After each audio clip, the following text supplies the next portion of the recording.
Welcome back to Phantom Files Official, where real terror finds its voice through forgotten legends, eerie encounters, and chilling true horror stories from around the world. This is day 7 of our 100-day horror series, and tonight's tale will take you deep into the heart of a cursed forest, a place spoken of in hushed tones by weary travelers, old hunters, and superstitious locals.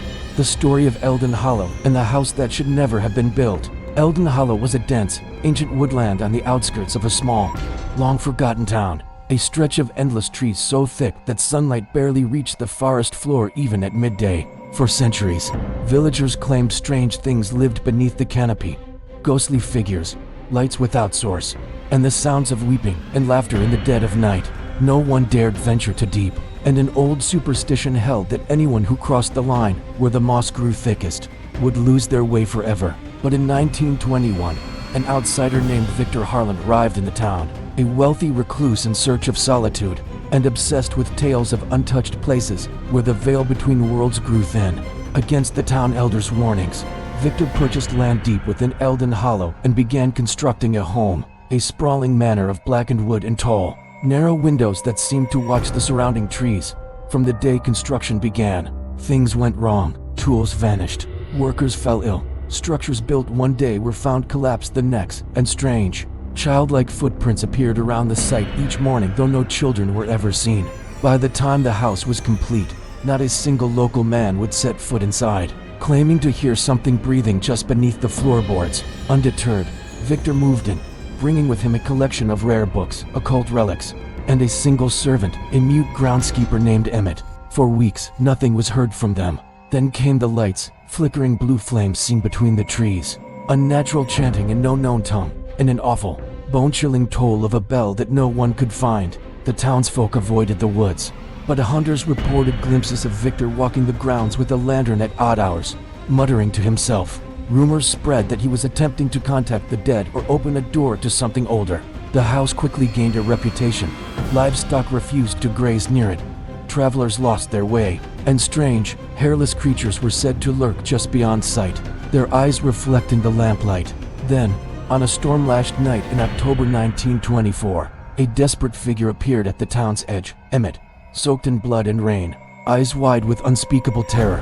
Though mute, he scratched a message into the dirt. "It's here." A group of men armed themselves and followed him back to the manor. But what they found defied reason. The house stood untouched by the storm, every window aglow with a sickly green light, though no oil lamps or fire could explain it.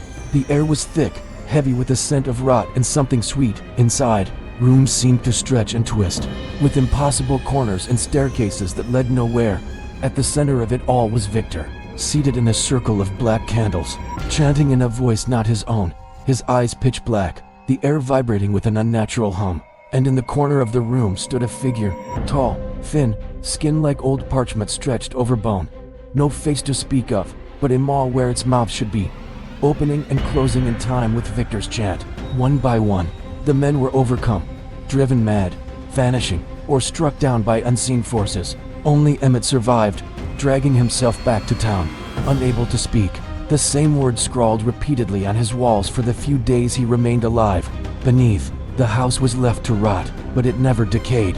Over the decades, countless reports of lights, figures, and unnatural sounds in the woods persisted. Hikers vanished, children went missing, and anyone who approached the old path would find themselves disoriented, sometimes emerging days later with no memory of where they'd been. Paranormal investigators dared enter, but their footage showed little more than warped hallways, impossible geometry, and fleeting shadows. Their recordings often ended in static or a long, drawn-out hum, eerily similar to what was described in the 1924 incident. In the 1970s, a group of film students tried to make a documentary about Elden Hollow. Only fragments of their reels were recovered, scenes of the house interior, now impossibly larger than its exterior suggested, of doors opening to reveal endless, starless voids, and of a pale, towering figure watching from the trees.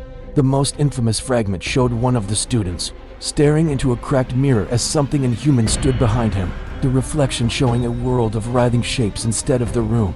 The house seemed to breathe, its walls pulsing as if alive, floors damp and warm underfoot. Survivors spoke of losing time, of the walls whispering secrets in their own voices, of something following them home long after they'd escaped the forest. In recent years, online forums have exploded with stories from urban explorers claiming to have found Elden Hollow and glimpsed the cursed manor. Each tells of sudden fog, of the air growing dense and bitter, of a bell tolling far away, and always, the sense of being watched. Photos taken near the alleged site show twisted trees, mist that holds unnatural shapes, and, in the far background, a tall, blackened house with faint lights flickering in windows where none should be. To this day, no official record of Victor Harlan or Elden Hollow exists, as if the land itself rejected them, as if history refused to remember what was summoned there. Those who've ventured too far into the woods still vanish, sometimes found weeks later with no eyes, no tongue, but a single word carved into the flesh of their arms, beneath. And so, dear listeners, if you ever find yourself wandering too deep into an ancient forest and come upon a house with lights that flicker though no one lives within, remember this tale. Some places were never meant for the living, some doors should never be opened, and some names are best left unspoken. That brings us to the end of tonight's true horror story from Phantom Files Official. If this story sent chills through you, be sure to like, share, and subscribe so you never miss another terrifying entry in our 100-day horror series. Turn on notifications, because tomorrow night we return with another true, eerie tale from the darkest corners of forgotten history. Until then, stay safe, stay close to the light, and whatever you do, never answer the bell in the forest.